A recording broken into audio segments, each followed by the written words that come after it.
মহরম শব্দের অর্থ সম্মানিত। ইসলামের ইতিহাসে এই মাসের সঙ্গে অনেক স্মৃতি জড়িয়ে আছে। এসব স্মৃতির সম্মানার্থে এই মাসকে মহরম বা সম্মানিত বলে আখ্যায়িত করা হচ্ছে। কোরআন কারিমে রয়েছে, আকাশ ও পৃথিবী সৃষ্টির দিন থেকে আল্লাহর কাছে মাসের সংখ্যা 12।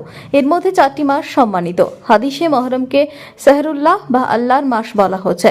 মহানবীর হিজরতের বছরকে প্রথম বছর ধরে হযরত উমরের খিলাফতকালে ইসলামী গণনার সূচনা হয়। হিজরি সনের সঙ্গে মুসলিম উম্মাহ তাজিব তামাদ্দুন ও ঐতিহ্যগতভাবে সম্পৃক্ত।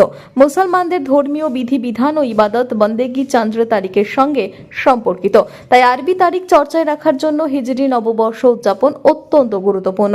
হিজরি নববর্ষ উদযাপন প্রিয় নবীজির হিজরতের বিরহ বিচ্ছেদ যন্ত্রণাকে স্মরণ করিয়ে দেয়, নবী প্রেমে উজ্জীবিত করে। আল্লাহ তাআলা এদিনে আদমকে সৃষ্টি করেছেন।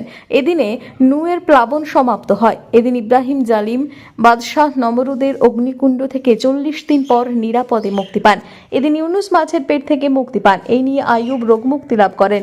এই দিনেই সুলাইমান তার হারানো রাজত্ব ফিরে পান। এই দিনেই ইয়াকুব হারানো পুত্র ইউসুফকে 40 বছর পর ফিরে পান। এই দিনেই ঈসা জন্মগ্রহণ করেন। এই দিনেই তাকে দুনিয়া থেকে আকাশে উঠিয়ে নেওয়া হয়। আশুরার দিনে আরো বহু ঐতিহাসিক ঘটনা ঘটেছিল। তথাকথিত শিক্ষিত ধর্মপ্রাণ মুসলিমগণ নামাজ পাঠ, কোরআন পাঠ, দরিদ্র অসহায়দের দান দক্ষিণার মধ্য দিয়ে নীরব শ্রদ্ধা পালন করে থাকেন। অন্যরা এদিন তাজিয়া বের করে থাকেন। এটি প্রতিটি জায়গার পাশাপাশি দুবরাজপুরেও দেখা গেল। সেখানেই দেখা যায় সকল মুসলিম ধর্মাবলম্বী মানুষেরা একত্রিত হয়ে একটি পদযাত্রার মধ্য দিয়ে কর্মসূচি শেষ করে। দুবরাজপুরে দেখা যায় মুসলিম ধর্মাবলম্বী মানুষদের দেখা মিলেছিল চোখে পড়ার মতো।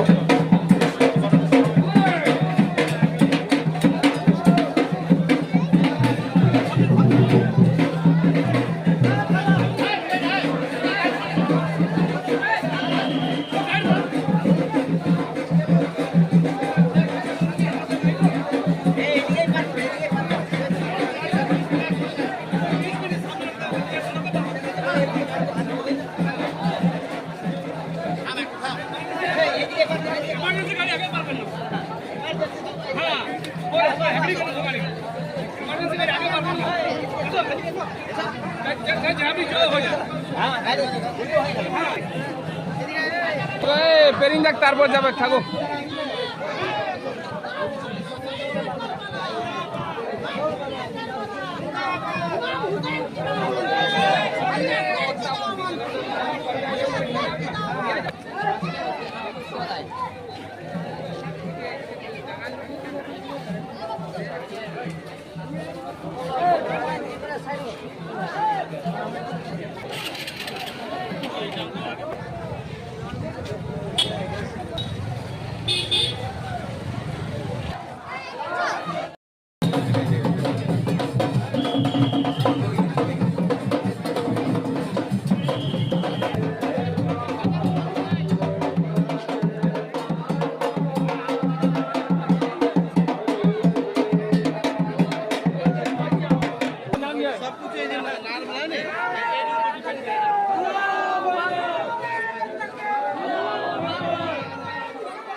And